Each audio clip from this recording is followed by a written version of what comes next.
Welcome to AI in Action, Exploring Tomorrow's Tech Today, the podcast where we delve into the groundbreaking world of artificial intelligence.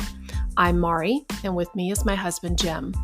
With our combined expertise in technology and education, we're here to guide you through the AI revolution. Whether it's the latest news headlines or transformative AI applications in classrooms, healthcare, and beyond, we're here to make sense of it all. Together, let's uncover how AI is reshaping our world from everyday encounters to the future of work. So let's dive in and explore tomorrow's tech today.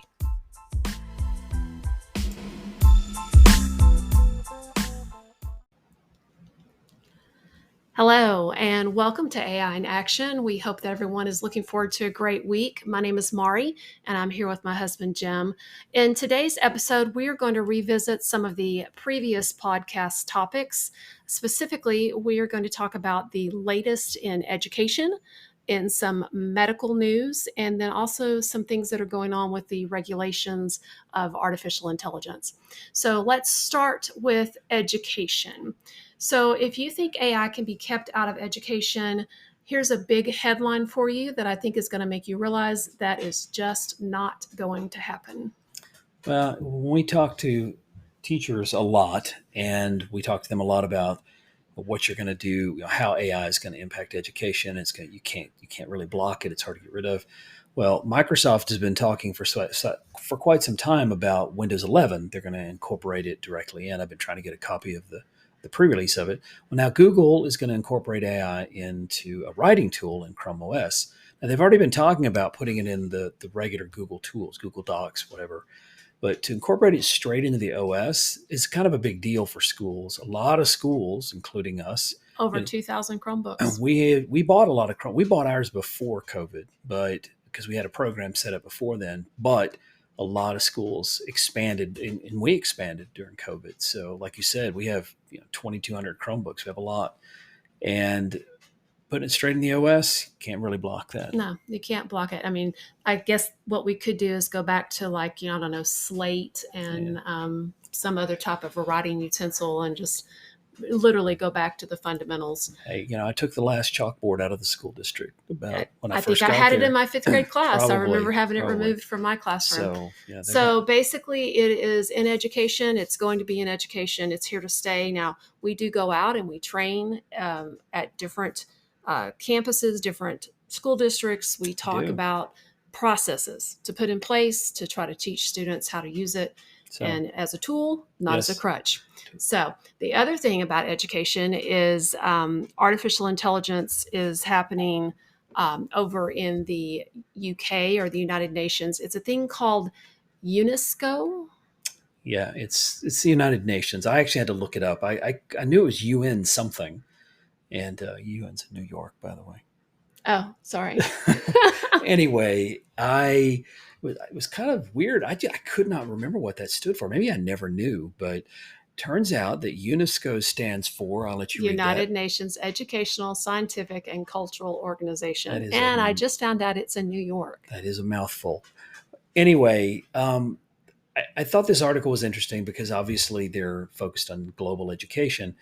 The thing is that their director, Stefania Gianni, expressed her concern about checks and balances. It seems like that's what everyone at these higher levels that talk about education, it's always about expressing their concerns. They start a new initiative. They have a new talk. They say we need more teachers, not AI. And how? I agree with that. Yes, okay, we do need them, but we can't even find them here. Yeah, no, we have a shortage in teachers. And the reason we have a shortage is, I don't think that teaching gets the type of respect in the United States that it gets in other locations. Maybe it doesn't get it anywhere. I know that I've seen a lot of what I considered respect for teachers gone downhill when I was growing up in a small town. In this small town, teacher's word was, nobody doubted it. Right. Nowadays, if something goes wrong, then we got to have a video to prove that it was actually wrong. Anyway, we won't get off into that. The whole thing is that the words meaningful dialogue, guardrails, I hear it all the time. And what I don't hear is money to make education a priority for AI development. Microsoft and Google and all these, they all talk about education being a priority. But at the end of the day, the government pulls the money out. And the companies aren't going to do it without getting money. They're gonna develop AI. We don't doubt that. The question, they're just not going to focus it on education. Education is going to get the overflow. It's going to be that, what they call it, the trickle down effect, where Yes. and that's that. Of course, that never works well for the person at the bottom of the trickle. So basically, your technology companies, they're going to follow the money, not necessarily what's best for people, even though as an educator, I feel that education is what is best for people. I read the other day, it was about these investment firms that are dumping billions into AI. I'm sitting there thinking, you guys are dying to find the next big thing. You're looking for it everywhere. You're turning over every log, looking under every rock, trying to find, where's the next big thing. We want to put money in it. And they complain about the fact that so many of them don't happen. Seems like they ought to take a little slice of that money that they're dumping everywhere and educate the next generation. Isn't that where these great ideas come from? Yeah. Is the educated next generation? Yeah. So it seems like if they pooled some of those billions, they might find the next. They might find the Hawkins next. They might find the next thing comes along quicker than they thought. The next Steve Jobs could just be some, kid in a small town that really has great ideas but needs the education and to know how to do it. Exactly. So let's jump from education over to the medical industry. Now, I thought this was very, very interesting. Of course, it's the BBC that released it. It's about a stroke patient that was helped to walk by what they called high-tech trousers. Now, when I first saw the headline to the article, I made a comment that, well, of course, it was the BBC that put it out, and you were like, well, didn't the word trousers give you the hint that it was not in America? I don't think I see that word used outside of but the BBC. It's a really fascinating article. Basically, it is almost like a sheath that is controlled by artificial intelligence that they put on a patient that was had suffered from a stroke and no longer had mobility on her own. She had to be helped. And in the article, she talked about how it was very tingly feeling at first, and it was a little bit frightening. But within about 5 to 10 minutes, her legs were moving based on on their own. It was sort of a electrical stimulation kind of thing, I guess. And yeah, I know you seem to really love that article. My first thought when I saw that was, what is the biggest reason they keep people in the hospital or in some kind of care? Oh, what do you have to pass? What do you have to pass? What's the test? What has to happen before you can go home? Before you can go home, you have to be able to get up and go to the restroom on your own. Yes, when my mom and dad have been in the hospital, and that's the big test. Can you get? Maybe this will help with that. I don't know. I mean, maybe it doesn't. It's not going to work as well on an older person as it is on maybe a younger stroke. It just seems like a really good start. Absolutely. And it's something that AI can be used for good, because everyone says it's going to be used for bad. So here's some things that are nice good. to throw some good in there. The next one is about the ex-Google CEO, Eric Schmidt. Now, what's he doing? Well, he calls it an AI science moonshot. And one of the things that caught my attention was, since there is so much interest in biotech, and we hope biotech lends itself to medical breakthroughs, that they're going to put a lot of money and a lot of effort into creating what they claim. What I thought was funny about the article was they're saying, unlike OpenAI, they intend to stay open. OpenAI, that's a big ouch. That is a big ouch. I mean, that's one of the complaints that Elon Musk had about OpenAI. Is it started out as something to keep. This is, I think, almost the definition of ironic, isn't it? Mm-hmm. Because OpenAI was started because of Google and everybody's fear of Google controlling everything, and now an ex-Google CEO is creating a moonshot thing that he's talking about simply to make sure AI stays open. It just seems is that ironic, or it's very ironic. That seems ironic. Explain to me what he means by it. I mean, I don't understand the word moonshot. It comes from the 60s, when they were trying to put man on the moon, and we dumped it. So he's dumping everything into it. Well, we put our entire nation behind it. And so it tends to mean big project now. Okay. I mean, back then it was, think about the number of engineers and the amount of money, and the entire nation was watching as we tried to put someone on the moon. It was a big deal. So big projects, it's kind of an overused word now, unfortunately. I mean, It really used to mean the whole nation's behind it. But he's saying that basically he's going to put it like science. It's going It's to a be high priority. scientific, Well, it's for research medical. and breakthroughs, Okay.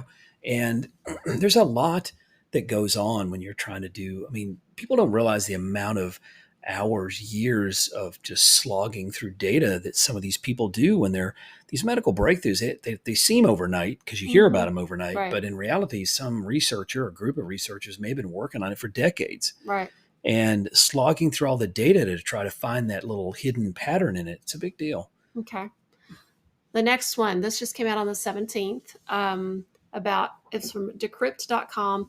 AI can now reproduce music by reading minds. Sounds a little scary. Well, I first read it, it sounded a little creepy, and maybe reading minds is probably too strong, Well, that's how the headline caught your attention. but it is how it caught my attention. But basically, they're picking up the electrical signals. I think if I understood it, it was from a study. They weren't specifically trying to do that at first. They were just monitoring the seizures, the brain activity in seizures in epilepsy patients. Okay. And looking at that, maybe these epilepsy patients were listening to another brick in the wall. Whenever that part was a little odd to me. Pink Floyd. They were listening to Pink Floyd while they were monitoring them for epileptic seizures. That seemed Okay. odd. Anyway, when I first read it, I was like, okay, this is creepy. And the first thing that comes to mind is the government, putting you in a little room and putting that on there, and suddenly they're seeing what you're thinking, and you can't hide anything.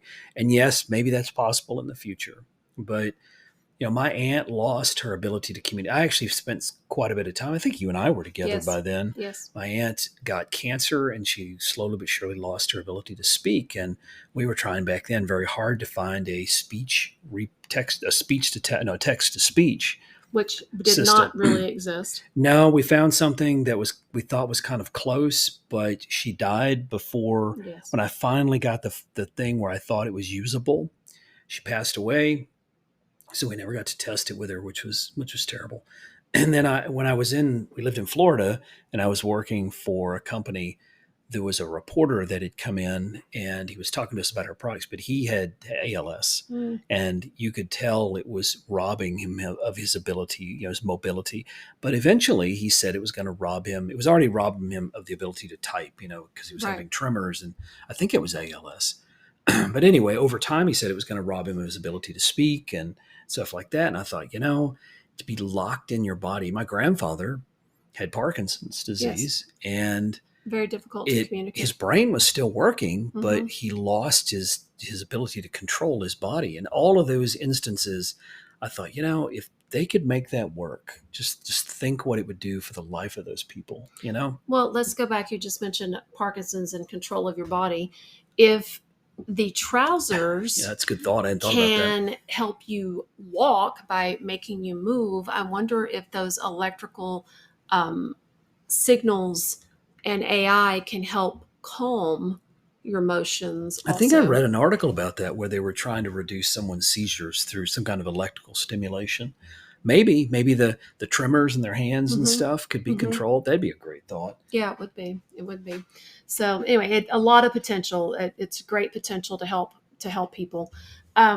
So let's talk now about regulations. Now, if you look at the analytics on the podcast that we have done so far, which, we just started this about 9 weeks ago. This is our 9th episode. We're going to, of course, continue it.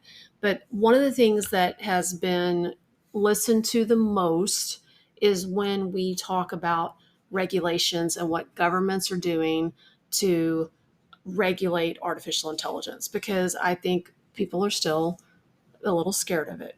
So in New York, well, one of the things we talked about was all these companies that owned all of this. They own all the data. Yes. And I think we mentioned like the New York Times and Washington Post, and they have a lot of. They got all this data, and people like Google are coming in and they're saying, we're going to give you $20 million or whatever the number is, and we want access to all this data.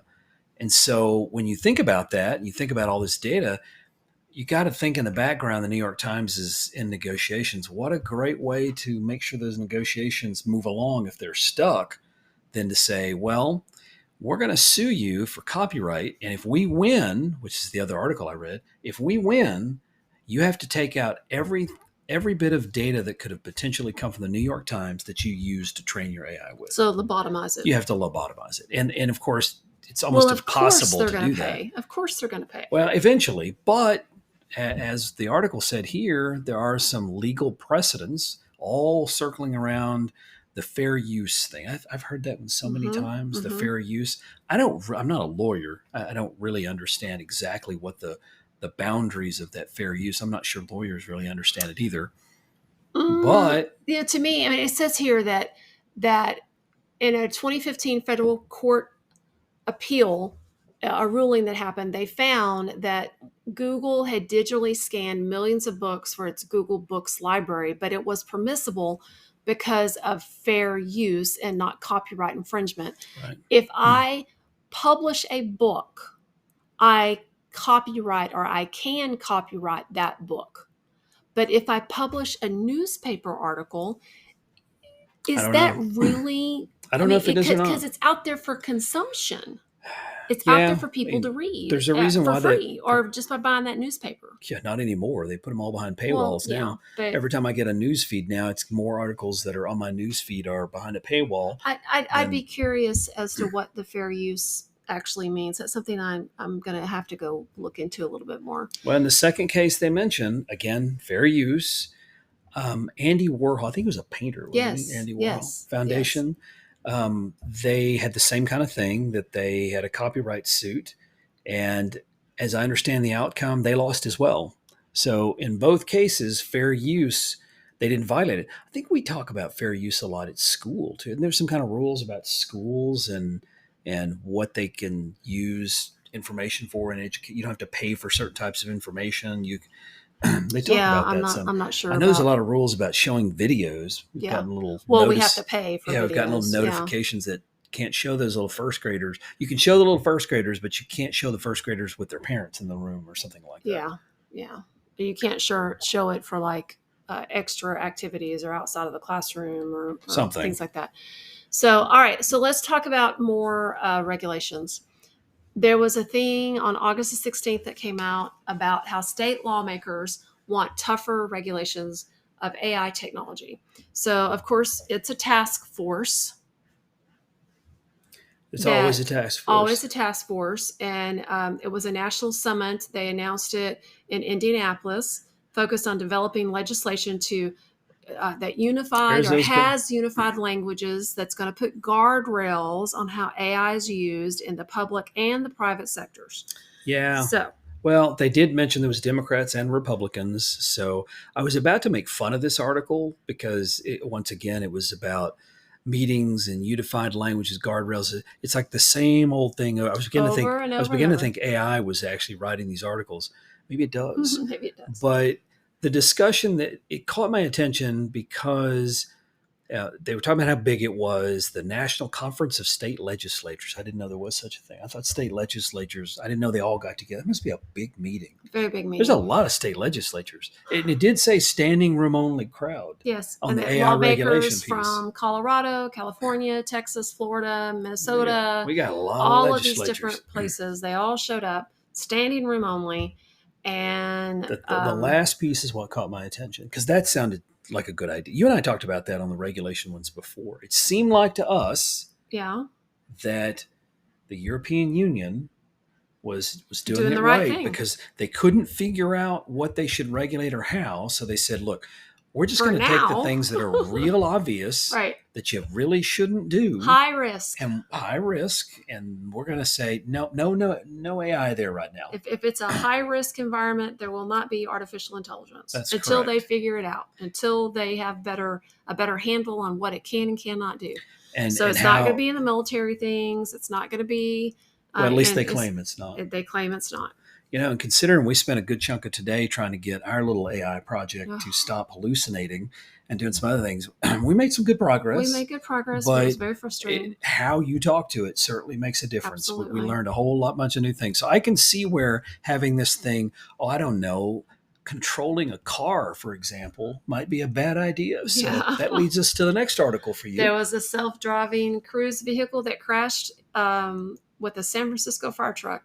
Apparently, So- from what I read, technically the light had turned green and the Yes. self-driving car went. But there was a But fire a truck. human would have went I hear a fire. I mean, how many times have you heard that? And you In the sit there and distance. you sit in the distance. You go, is that coming toward Yeah, me, you or hear is that going sirens and away you from kind of, me? yeah, You can't tell. So you sit there for a minute thinking, with okay, people honking at you behind you, because you really don't want to pull out, and then the fire truck plow into you, or the or vice ambulance, or versa. whatever. Yeah. So I like self-driving cars. I do. I always wondered, should they be testing them in small towns, Lower traffic low traffic areas? environments. You know, the Yes. weird thing about that, I thought about that one day coming home when a deer, it was the afternoon and the sun was right in my face, and a deer walked across the road, and I couldn't see the deer. I could just see the silhouette where he blocked the sun because the sun was right in my face. Right. Thinking, what would an AI have done? Probably would have seen it quicker than you. Probably would have ran into the deer. I I don't don't think it would have known know. what it was. I think it would have blinded the camera so badly. But it still seems like it'd be a better idea to do this in Better a to hit a small deer than a town, fire truck. or get hit by a fire truck. Exactly. So Small towns, I think, I mean, we are in Llano, Texas, and there is no Uber. There is no Lyft service. There's no and we taxis. have elderly people And that could certainly use a trip to the grocery store. yes, So I just maybe did that this weekend. I drove your exactly. parents to the grocery store, Exactly. 2.5 hours. Well, it And wasn't 2.5 hours to the grocery no, but store. It it was took 20 that minutes to long. the grocery Right. store. But, Self-driving if carts they in could, the grocery store. There you the go. people that So your dad ran my over dad would might stop might running enjoy over that. people, Yeah, with and his little cart that he he loves goes that around cart, but everywhere. he likes to drive. I think he likes to steer, though. Yeah, he does. Anyway, does. so I'm thinking small towns. If you guys are listening, small towns may be a better place to test that rather than downtown San Francisco. Yes. So before we run out of time, I thought self-regulation was a good thing. If you're going to talk about regulating. Now we are talking about the human race. Are you sure that we self-regulate? Well, I think there's in some cases, like this first headline, it's more about a company self-regulating what people do with it than the AI itself being regulated. So it's Right. how you use it that's being regulated. But it was Associated Press. Okay. And just like we did at school, Yes. when it came to we gave them, which we used AI to generate, Right. we gave them some guidelines A about process. a process for dealing What with what we felt you should do to deal teach with your students and and well, no, but I'm talking about just the original thing that we added to the student handbook, right. that said, it is plagiarism. You have to You defined it. Let them know. Right. Yes. So anyway, they set the guidelines for their journalists and said, yes, you can use it. But it's like when we wrote our book, we used it like an editor. We didn't use it as a writer. And, All right. Hey, should I cover 4 more things in this Right. topic? What would you suggest? Give me I some cover? suggestions, kind of thing, but not write your book with it. Right. Anyway, the next one was, I thought it was kind of an interesting thing.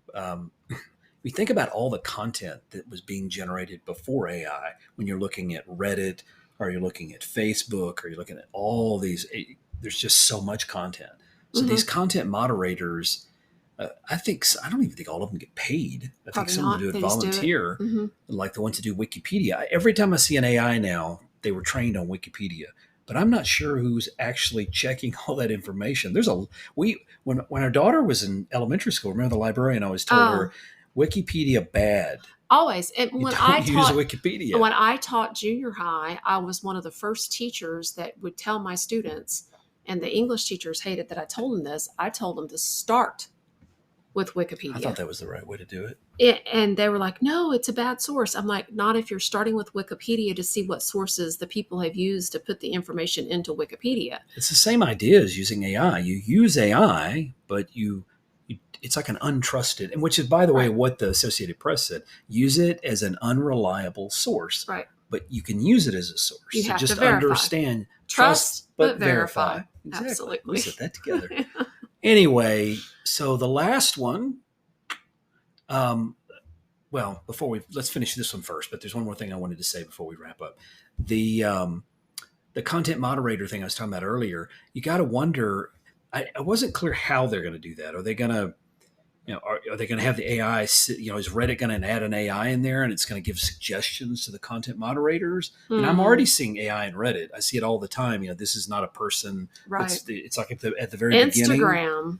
But this is not a person. Are they going to? So I guess they've already kind of been using it, but they were very specific in the article about working with the experts, whatever that means in terms of who's the expert, to verify or validate. It's kind of like when you got kicked off of LinkedIn. LinkedIn because you had posted too many things. No, I had too many people following. I'd gotten on and I was posting some articles about AI, and all of a Right. sudden I was picking up some followers, and They I thought you had were a not done robot. LinkedIn. I mean, Yeah. 10,000 plus followers on Instagram. I was like, oh, I could do this on LinkedIn. And then it was like, no, you're a You got robot. booted And off it took a lot for me to get back onto I was LinkedIn. waiting for that human thing, and you I had to do jump I through all had to kinds of send them a hoops. copy of my driver's license. I know you think so. What's going to happen here is you're probably going to have these AI-backed content moderators. They're going to boot you off, but Making you then send a blood sample. Then it's got to kick to a human to get you put back on, and so on and so forth. Anyway, what I wanted to say is that I subscribe to a YouTube channel. This guy named Matt Wolf. He's so funny. I really like. He does a great headlines thing. He's very, very passionate about it, and I really enjoy it. Well, he has a thing called FutureTools.io, and I have subscribed to so many different mailing lists now. A lot more, and in it's the getting past. hard for me to keep up. There are less I'm now. starting to notice that a Some few of them are dropping off of our credit card statement. So, I didn't pay for all of them. I paid for anyway. I really like FutureTools.io because it kind of gives me a way of narrowing down the topics that I want to look into a little farther. Yeah. I still have all these lists that I'm a member of that I really enjoy getting in email, but it was taking so much time. It's like a full-time job. Yes. Trying to go through all that stuff. So anyway, FutureTools.io, if you haven't seen it, it's actually got, when I first started using it, I was just looking for AI tools, but I didn't realize there was a news section as well where he kind of curates the news too. So I really think it's a great place for you to go. So Matt Wolf, I would love to have him on the podcast, but he specifically said today he was going to stop doing podcast stuff. He's getting so many people asking him to be on. 400,000 followers. Oh, wow. He's getting so many people. He's going to all these shows, getting all these people to ask him to come on. He said, I just don't have any time anymore. So, poor guy. What a horrible problem. Too many people, not enough hours in the day. Anyway, so that is all the time that we have for AI in Action today. We will be back next week. We post on Monday mornings, and we hope that you listen. We're on Apple. We're on Spotify. Spotify. I always post on our LinkedIn account. On my linked account, Maurie Beasley. So I'd really like to get some people's suggestions, though. People telling us what they'd like to. I mean, it's always been about what I find that's interesting or what you tell me you'd like me to do. But I'd really like it if people would say, "Hey, I would really like to hear about comments." That'd be comment anyway. On the podcast. Let us know if there's something specific you want us to cover. I'll stop talking now. Everyone, have a great week. Thank you for listening.